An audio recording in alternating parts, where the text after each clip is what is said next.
Rahmatullahi wabarakatuh. Alhamdulillahi rabbil alamin. Ashhadu an la ilaha illallah wahdahu la sharika lah, waliyus salihin, wa ashhadu anna sayyidana wa nabiyyana Muhammadan abduhu wa rasuluh as-sadiqul amin. Allahumma salli wa sallim wa barik ala sayyidina Muhammad wa ala alihi wa sahbihi wa man tabi'ahum bi ihsanin ila yaumiddin. Subhanaka la ilma lana illa ma 'allamtana innaka antal alimul hakim.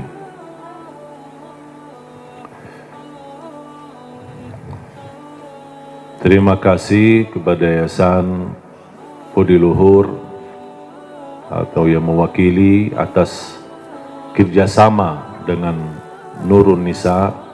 Semoga ini sinergi menjadi keberkahan dan membawa cahaya untuk masyarakat sekitarnya, khususnya di Cimahi. Yang saya banggakan, yang saya muliakan, Ketua DPRD Cimahi, terima kasih kehadirannya, dan juga Dewan dari DPRD Bandung Barat, dan juga semua yang hadir, Ibu Polres, Kardi yang sudah sampaikan, dan semua teman-teman sekalian, para jamaah, dan saya tidak lupa Ibu Roli serta suami dan semua pembina dan di Majelis Nurun Nisa, yang saya menganggap Majelis Nurun Nisa itu sebenarnya majelis saya sendiri, karena satu-satunya majelis yang cukup saya hadiri dan rutin. Sudah beberapa tahun kita terus alhamdulillah bisa sinergi dan bisa kita bersama-sama untuk syiar dakwah.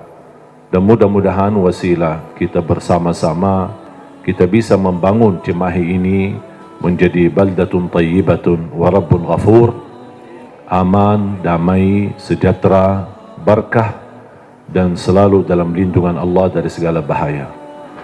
Dan saya tidak lupa sahabat saya Muzammil, qari favorit saya, seorang luar biasa merdu suaranya, dan mudah-mudahan menjadi cita-cita saya di bawah program kami mencetak 1 juta penghafal Al-Quran untuk Indonesia. Kita insya Allah terus memperjuangkan, melahirkan dan mencetak kadar-kadar penghafal Al-Quran yang suaranya seperti sahabat saya Kang Muzammil, dan juga beberapa tokoh-tokoh yang saya merasa bangga. Karena 5 tahun belakangan ini, alhamdulillah, sudah muncul banyak pemuda-pemudi yang begitu luar biasa perhatian kepada Al-Quran. Dan saya sudah hampir 12 tahun di Indonesia. Semenjak saya berada di Indonesia, saya selalu terus memperjuangkan Al-Quran, dan saya bisa merasakan 5 tahun belakangan ini, alhamdulillah, peningkatan perhatian kepada Al-Quran itu sangat luar biasa. Bukan hanya di kalangan anak-anak seperti di acara Hafiz Indonesia, tetapi juga di kalangan orang tua, di kalangan bapak-bapak yang sudah tua, usia, sepuh. Walaupun mereka merasa tidak mampu hafal, tapi mereka bergabung ikut tahsinut tilawah, memperbaiki bacaan, belajar ngaji. Dan di kalangan ibu-ibu, bahkan alhamdulillah saya juga menemukan di kalangan polisi dan juga di kalangan TNI peningkatan perhatian dan hafalan Al-Quran sangat luar biasa, cukup banyak. Bahkan saya sudah menemukan aparat keamanan polisi dan TNI yang sudah hafal 30 juz. Bahkan sudah kita bertemu juga dengan kepala daerah yang juga penghafal Al-Quran. Ada gubernur penghafal Quran, ada wali kota penghafal Quran, ada bupati penghafal Al-Quran, dan insya Allah satu saat juga ketua DPRI dan juga ketua DPRD insya Allah penghafal Al-Quran. Tidak ada yang mustahil, tidak ada yang mustahil. Kalau belum bisa, saya selalu berkata, mohon maaf Pak Ketua Dewan, selalu saya berkata, kalau orang-orang yang merasa dirinya gagal menjadi penghafal Al-Quran, mohon jangan jangan gagalkan anakmu atau cucumu, walaupun satu dari anggota keluarga. Walaupun satu, karena satu ini mempengaruhi membagikan syafaat kepada 10 anggota keluarga. Kalau itu pun tidak berhasil, saya selalu berkata, tolong ikut terlibat memfasilitasi para penghafal Al-Quran, membina mereka. Kenapa? Karena yang memfasilitasi dari segi wakaf tanah, wakaf rumah, menitipkan sedikit hartanya, seberapa kemampuannya, insya Allah ikut tetap bergabung menjadi Ahlul Quran. Karena Ahlul Quran bukan hanya orang penghafal, tapi yang memfasilitasi, yang membina para penghafal Al-Quran menjadi orang tua asuh untuk berhafal Al-Quran. Insya Allah Allah salurkan pahala bacaan mereka di buku-buku amal kita. Walaupun kita meninggal dunia sekian tahun, tapi tetap disalurkan pahala-pahala dari bacaan mereka. Dan saya tahu para penghafal Al-Quran dari pagi, siang, sore, malam tidak ada hentinya untuk mereka membaca. Bayangkan, setiap satu huruf yang mereka bacakan kita dapat 10 kebaikan. Bayangkan berapa juz mereka khatam, berapa kali khatam Al-Quran, dan berapa banyak mereka bisa menyalurkan pahala-pahala untuk donatur dan orang-orang yang memfasilitasi mereka. Dan alhamdulillah setiap dari program 1 juta penghafal Al-Quran, setiap di bawah binaan kami yang sudah tamat hafal Quran, kami sengaja hadiahkan umrah. Sebenarnya tujuan saya bukan hanya umrah, tapi tujuan saya sekalian mereka bisa setor hafalan di hadapan imam besar Masjidil Haram dan Masjid Nabawi di Tanah Suci. Karena saya bercita-cita semua para penghafal Al-Quran, saya ingin mereka dibenarkan bacaannya. Target saya bukan hanya hafalan. Saya tidak kejar hafalan, tapi yang saya kejar adalah bacaan yang benar. Walaupun hafalan sedikit, tapi saya harap kita bisa membaca Al-Quran sesuai bacaan Nabi Muhammad sallallahu alaihi wasallam. Ada orang bertanya, Imam, bisa kita baca seperti Nabi Muhammad? Sangat bisa, dan ada ilmunya. Dan yang kita khawatir adalah berbanyak hafal Quran, tapi mohon maaf bacaannya masih kurang fasih. Bahkan Al-Fatihah masih ada yang perlu diperbaiki. Makanya kita terus targetkan. Dan alhamdulillah di beberapa waktu kemarin telah kita resmikan pesantren kami di Cipanas, persis di depan Istana Cipanas, bersebelahan dengan asrama Brimob. Dan kita terus alhamdulillah dengan sangat dibantu oleh Pak Kapolda Jawa Barat, Pak Rudi, dan juga waktu masih Kapolri Pak Tito, dan alhamdulillah banyak memberikan kemudahan proses, karena tanah kita hampir bersentuhan dengan tanahnya Brimob. Maka kita ambil sebagian dari tanahnya Brimob, kita dapat izin dan alhamdulillah difasilitasi supaya bisa dijadikan fasilitas umum karena kalau kita kecilkan masjid kami untuk bangunan fasilitas umum, akhirnya nanti jadi kecil pesantren kami. Makanya kami harap dari Brimob dan juga dari aparat polisi, alhamdulillah sangat terbantu. Di Brimob waktu itu masih Pak Murad Ismail, kemudian juga Pak Jenay Abdul Rahman, kemudian baru pindah ke Pak Rudi, kemudian Pak Rudi pindah ke jadi di Polda Jawa Barat. Alhamdulillah terus mereka kawal sampai alhamdulillah bisa kita mendapatkan tanah Brimob ini kita gunakan untuk fasilitas umum, khusus pesantren kami dan sekitar untuk jamaah masjid yang ada di tempat dan di kampung itu. Dan alhamdulillah dari pesantren yang kami bangun, walaupun belum kita resmikan karena corona, hanya baru untuk anak-anak santri, tapi insyaAllah mudah-mudahan dengan berkah di Al-Quran segera Allah angkat wabah ini dan bala ini, mudah-mudahan kita bisa kembali beraktivitas semula. Mohon doa restu, karena alhamdulillah kami sudah membangun beberapa titik pesantren di kampung Melayu, di Jakarta, di Jatinegara, kemudian juga di Lombok, kemudian juga di Jogja, ada juga beberapa rumah tahfiz di beberapa daerah di Jawa Timur dan Jawa Tengah.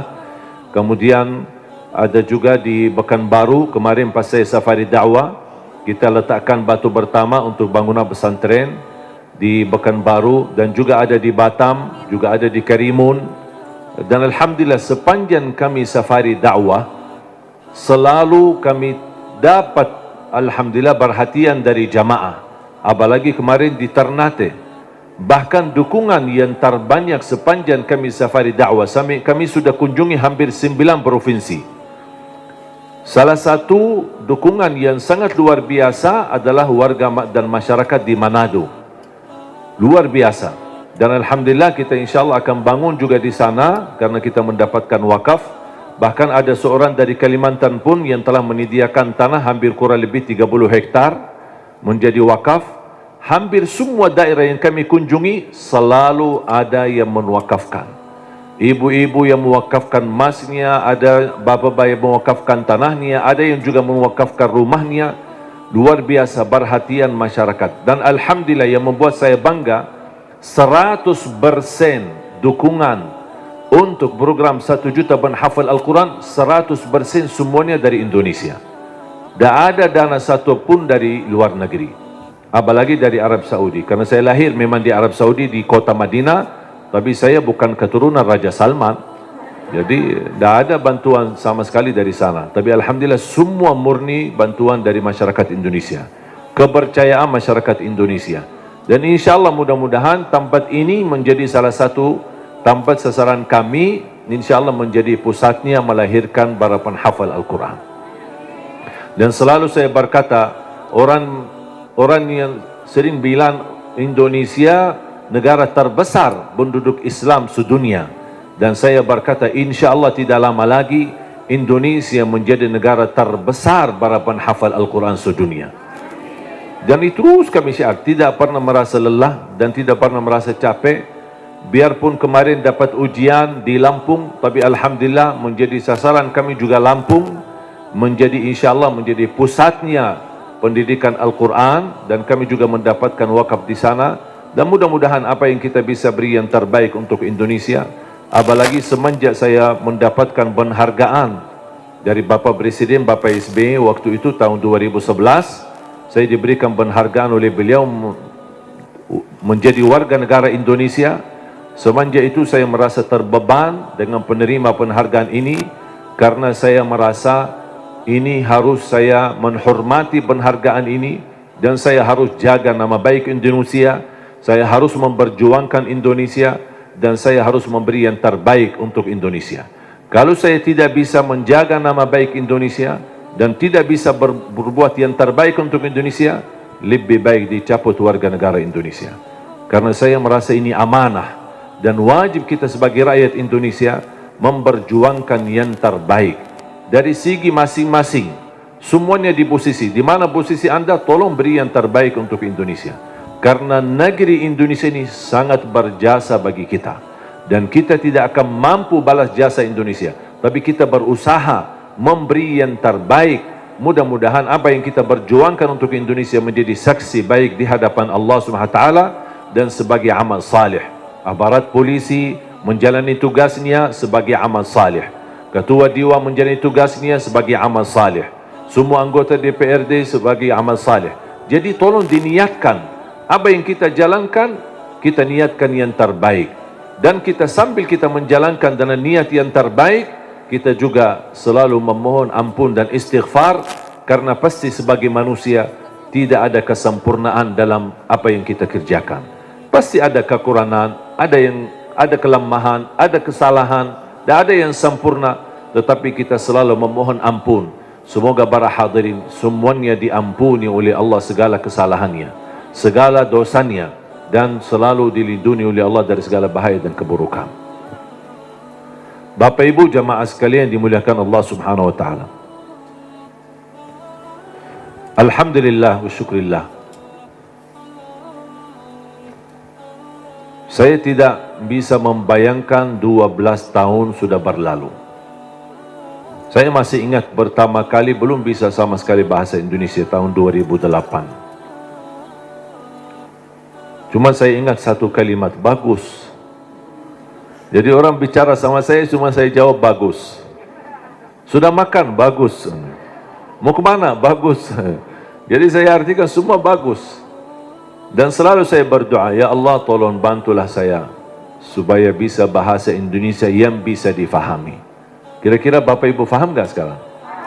Berarti doa saya sudah kabul ya. Karena itu doa saya tidak pernah belajar sekolah Indonesia atau kursus bahasa Indonesia atau dari kamus, nah. Cuman hanya bergaul, duduk, dengar, sering saya dengar, alhamdulillah bisa hafal. Ketika ucapkannya mungkin belum begitu pas, orang-orang ketawain dulu, tidak apa-apa. Saya bilang diketawain, dia bodohin, tidak apa-apa. Yang penting saya bisa sampaikan yang bermanfaat. Alhamdulillah berjalan waktu, sedikit demi sedikit bisa mendapatkan. Bahkan saya dapat kejutan. Saya menemukan saudara keluarga saya di Indonesia. Dulu ibu saya dan ayah tidak pernah cerita.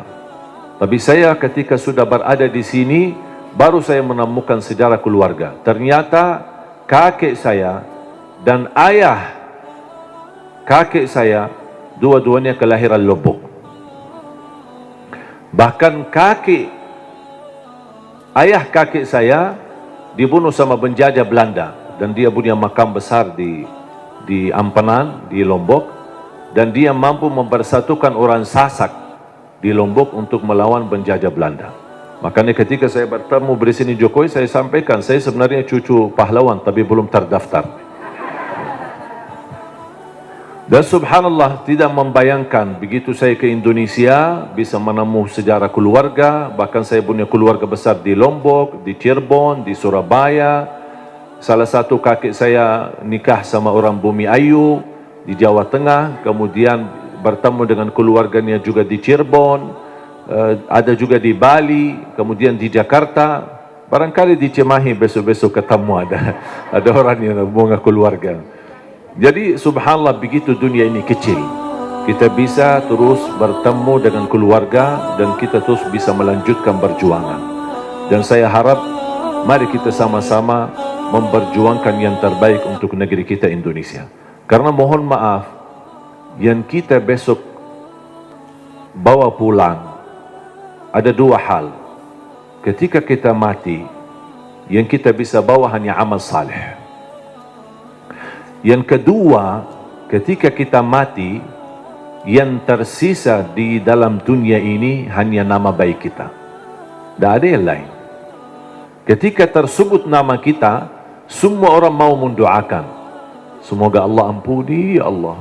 Luar biasa perjuangan orang itu.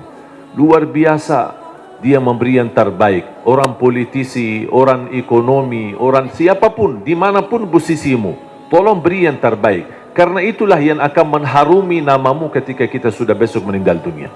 Dan di alam kubur, yang masuk sama kita adalah amal saleh. Di sambil kita beribadah, dan selalu saya berkata, tolong kerja keras untuk duniamu dan kerja keras untuk akhiratmu.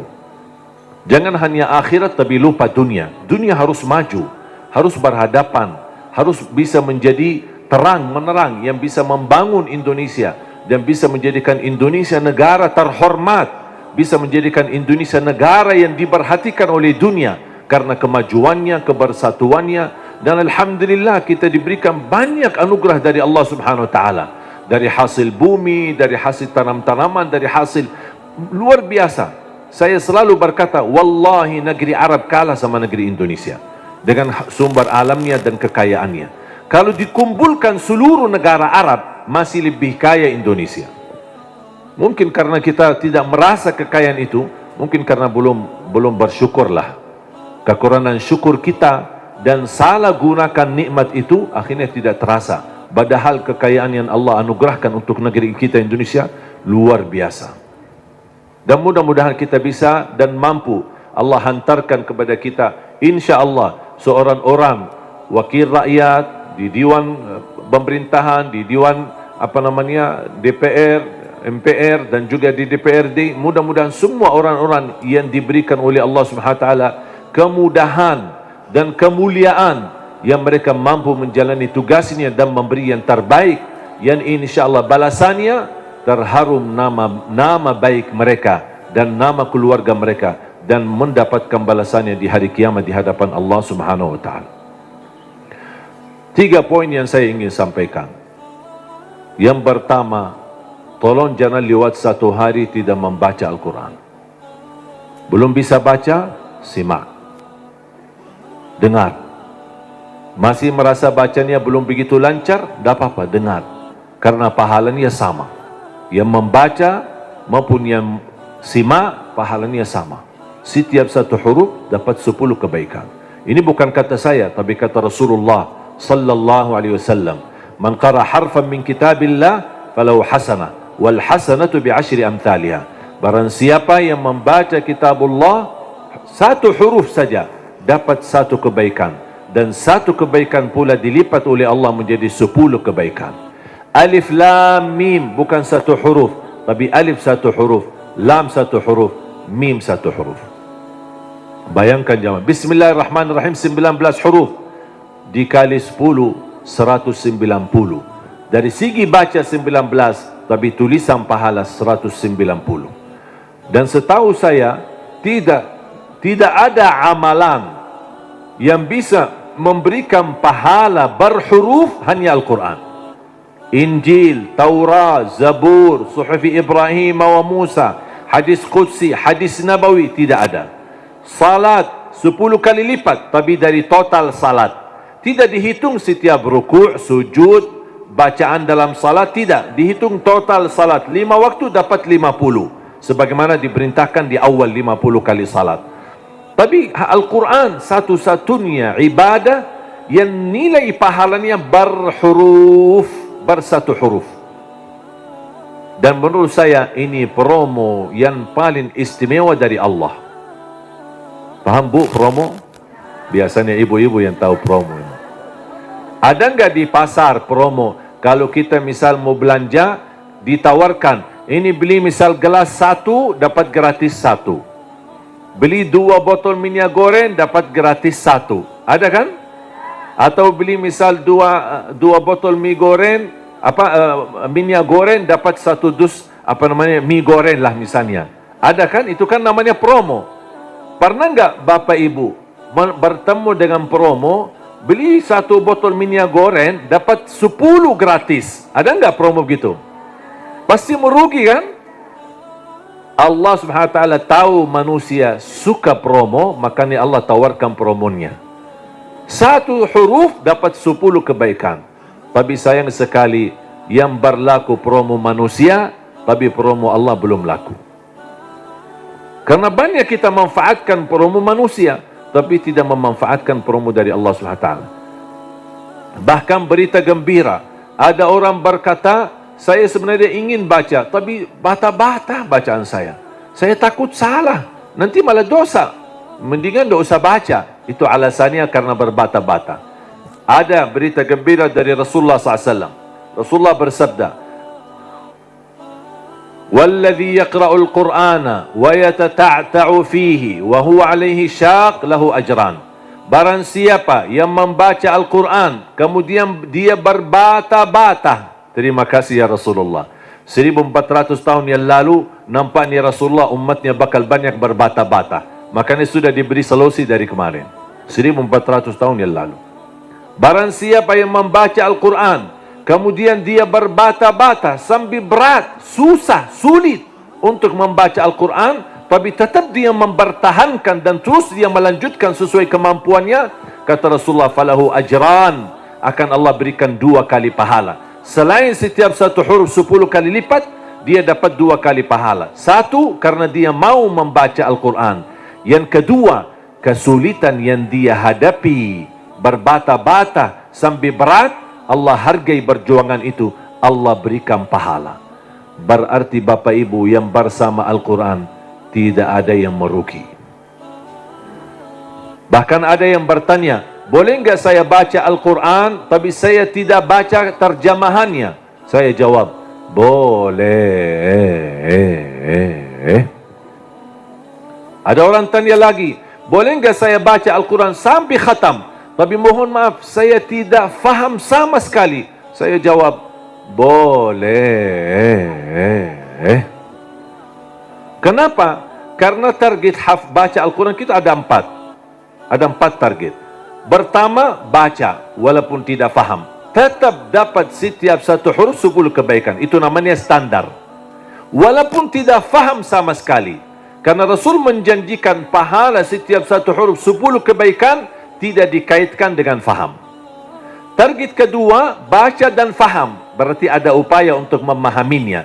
Itu lagi lebih besar lagi pahalanya. Yang ketiga, baca, faham dan menhayati. Lebih lagi dahsyat pahalanya. Ada lagi yang keempat, baca, faham, hayati dan menamalkan. Kalau tidak bisa semuanya, jangan tinggalkan semuanya. Jangan gara-gara tidak bisa menamalkan malah tinggalkan baca. Tidak bisa faham malah tinggalkan baca. Tidak bisa menhayati malah tinggalkan baca. Standar baca. Tetap mendapatkan setiap satu huruf 10 kebaikan. Jelas? Yang kedua, usahakan jangan tinggalkan ayat kursi setiap habis salat. Semua hafal ayat kursi kan?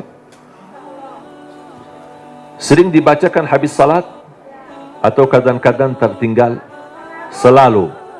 Ibu-ibu bilang selalu. Pahalanya apa? Pahalanya apa? Kemarin saya tanya sama ibu-ibu, selalu, terus pahalanya enggak? Dia tahu amalannya tapi belum tahu pahalanya. Saya kasih tahu pahalanya. Qala Rasulullah sallallahu alaihi wasallam di hadis yang sahih, man qara'a ayatal kursi dubura kulli salatin laisa bainahu wa bainal jannati illa an yamut. Barang siapa yang membaca ayat kursi setiap habis salat, dijamin masuk surga, tidak ada sesuatu yang mampu menghalanginya. Allahu Akbar. Tak ada sesuatu yang mampu menghalanginya, jaminan masuk surga. Cuma baca satu. Saya ketika baca hadis yang sahih ini, saya berfikir, ya Allah, ini satu ayat aja jaminan masuk surga. Gimana 30 juz Al-Quran? Ini baru satu ayat. Gimana kalau orang rutin baca sampai khatam Al-Quran? Selain ayat kursi setiap habis salat, tolong usahakan tutupi harimu dengan baca surat Al-Mulk. Habis beraktivitas, sudah selesai kegiatan, sudah siap-siap mau tidur, tolong sempatkan suratul Mulk. Kalau bisa sebelumnya boleh witir. Ada orang tanya, boleh enggak saya salat malam sebelum tidur? Saya jawab, boleh. Karena salat malam tidak harus tidur dulu. Banyak orang yang salah faham masalah itu. Ini kembali kemampuan. Coba kalau kita memaksakan setiap orang mau tahajud atau mau salat malam harus tidur dulu. Ada orang mungkin misal contoh, Pak Ketua Dewan, aktivitas, rapat, meeting, pulang sudah malam. Kalau dia tidur malam mungkin bisa jam 12, mungkin bisa jam 1. Belum tentu bisa tahajud. Ketiduran, udah baru dapat 3 jam, maksimal 4 jam, sudah subuh. Jadi, fisik manusia kan punya kemampuan, punya batas. Makanya selalu saya berkata, kalau ada bapak ibu yang biasa tahajud, tidur baru tahajud, tak apa-apa teruskan. Tapi kalau masih belum terbiasa, tolong amankan walaupun 2 rakaat. Amankan walaupun 2 rakaat. Niat salat malam, niat salat hajat. Lihat sunnah taubat, silahkan apapun niatnya boleh. Habis salat 2 rakaat, tambah 1 rakaat witir boleh, atau 3 rakaat sekali salam witir, atau bisa 2 rakaat salam baru 1 rakaat, terserah. Mau 3 sekaligus, 1 kali tahiyat, atau bisa dipisahkan 2 baru 1. Baru habis itu tidur. Kenapa? Seandainya belum sempat bangun dan ketiduran sampai subuh, sudah tertulis namamu ahli tahajud. Sudah tunaikan salat, apalagi witir. Minimal, saya selalu tekankan, minimal jaga witir. Dan mohon maaf, ini bukan wasiat saya, tapi Rasulullah. Tidak ada yang dari saya. Dari saku saya tidak ada. Semua dari Rasulullah SAW. Apa kata Rasulullah kepada Abu Hurairah? Abu Hurairah berkata, Rasulullah menwasiat, awsani khalili wa an utira qabla an anam. Rasulullah mewasiatkan aku jaga witir sebelum tidur, kata Rasulullah kepada Abu Hurairah. Bahkan Umar bin Khattab ketika ditanya, kenapa suka witir sebelum tidur? Kata beliau, saya takut tidur dan meninggal dunia dalam keadaan tidur belum witir. Makanya amankan witirmu. Inna Allaha witir, yuhibbul witir, fa'autiru. Allah maha witir, Allah cinta witir. Jagalah witir. Dan salah satu sunnah yang Rasul tidak pernah tinggalkan adalah sunnah witir. Tak pernah tinggalkan, sehat, sakit, musafir, dimanapun berada, selalu jaga witir. Dan sunnah yang kedua, sunnah subuh. Sesudah azan, sebelum salat wajib, ada sunnahnya. Bahkan di menurut mazhab Abi Hanifah, sunnah subuh itu dianggap wajib. Selain Abu Hanifah dianggap sunnah. Memang dia sunnah, tetapi hampir sunnah, tapi martabatnya seperti martabat wajib. Karena sunnah subuh, pahalanya lebih besar daripada dunia dan seisinya. Saya berkata, subhanallah, ini baru pahala sunnahnya. Kira-kira gimana yang wajibnya salat subuh? Habis sudah laksanakan witir, mau tidur, tolong bacakan suratul mulk. Belum lancar bacaanmu, setelkan. Dari HP boleh, atau CD murattal, suratul mulk, atau dari YouTube. Sudah alhamdulillah puluhan bahkan ratusan ribu murattal. Tinggal milih apa yang kita suka. Sambil kita di tempat tidur, berbaring, kita bisa dengar suratul mulk. Kenapa disuruh baca suratul mulk? Apalagi di ujung aktivitas kita, seandainya malam itu meninggal dunia, sudah dapat jaminan selamat dari siksa kubur. Suratul mulk, jaminan selamat dari siksa kubur. Yang terakhir, sedekah. Yang pertama, jangan lewat satu hari tidak baca Quran. Yang kedua, ayat kursi setiap habis salat, termasuk jaga suratul mulk. Kalau bisa sebelumnya jaga witir. Terus sekarang yang ketiga, sedekah. Terutama sedekah subuh. Terutama sedekah subuh. Saya sudah sering membahas dahsyat sedekah subuh. Saya yakin Bapak Ibu, semua para hadirin, saya yakin orang yang suka bersedekah. Tapi ada yang satu sering tertinggal. Doa habis sedekah. Atau doa di saat sedekah. Tahu nggak Bapak Ibu, doa di saat sedekah termasuk doa makbul? Tapi kadang-kadang kotak amal lewat, kita isi tapi tidak doa. Sering kita lupa doa itu. Padahal bisa, ya Allah aku mohon dengan berkat sedekah ini, titipkan pahala sedekah ini untuk kedua orang tuaku. Ya Allah aku mohon dengan berkat sedekah ini, sembuhkan penyakitku kalau lagi sakit. Ya Allah dengan berkat sedekah ini, mudahkan urusanku. Apapun hajat kita, luar biasa dahsyat sedekah. Termasuk sedekah subuh.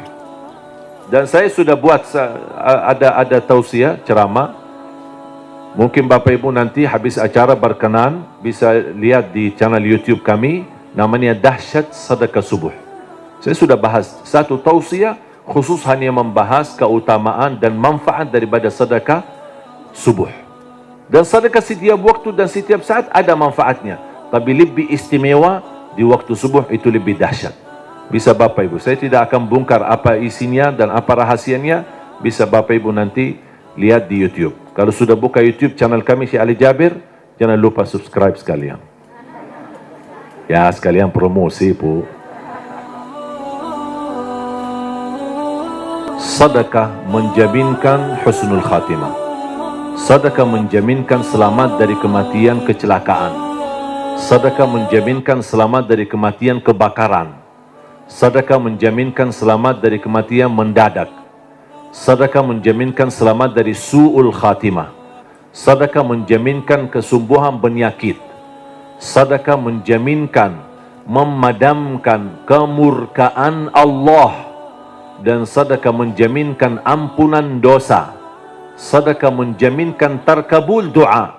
Makanya ketika bersedekah jangan lupa berdoa. Apalagi di saat sedekah subuh. Dan cukup ketika bersedekah sebut satu hajat.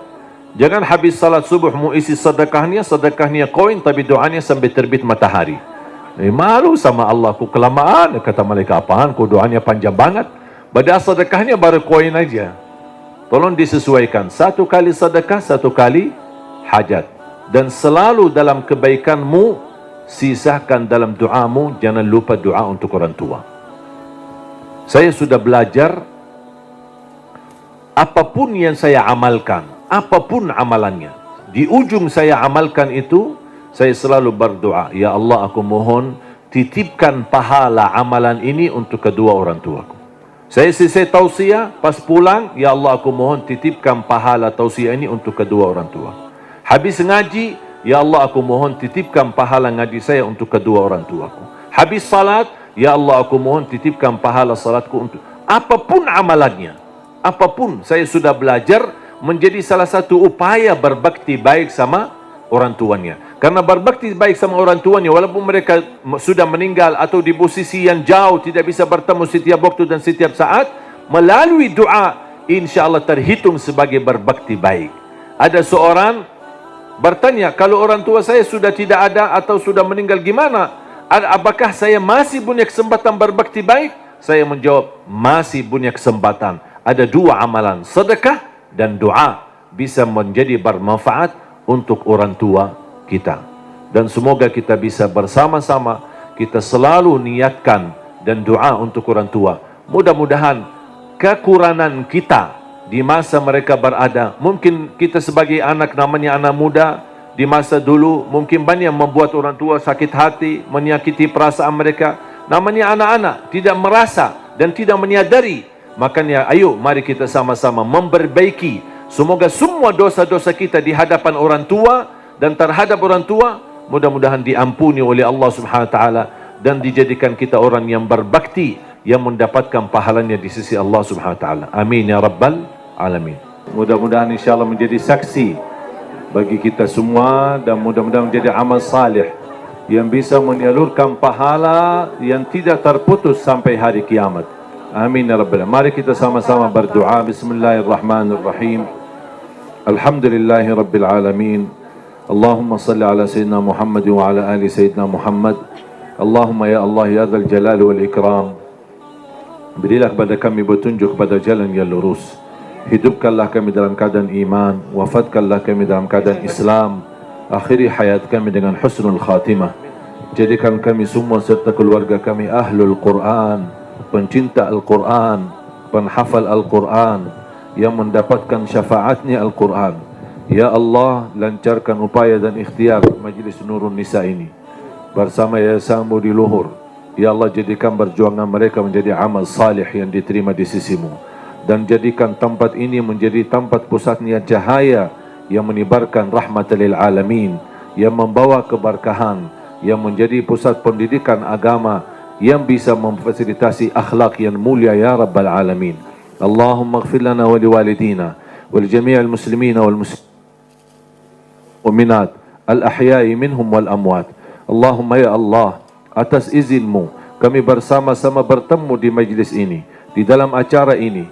Anugerahkan kepada kami kemuliaan, sama-sama bertemu kembali di dalam surgamu ya Allah, bersama Nabi Muhammad sallallahu alaihi wasallam.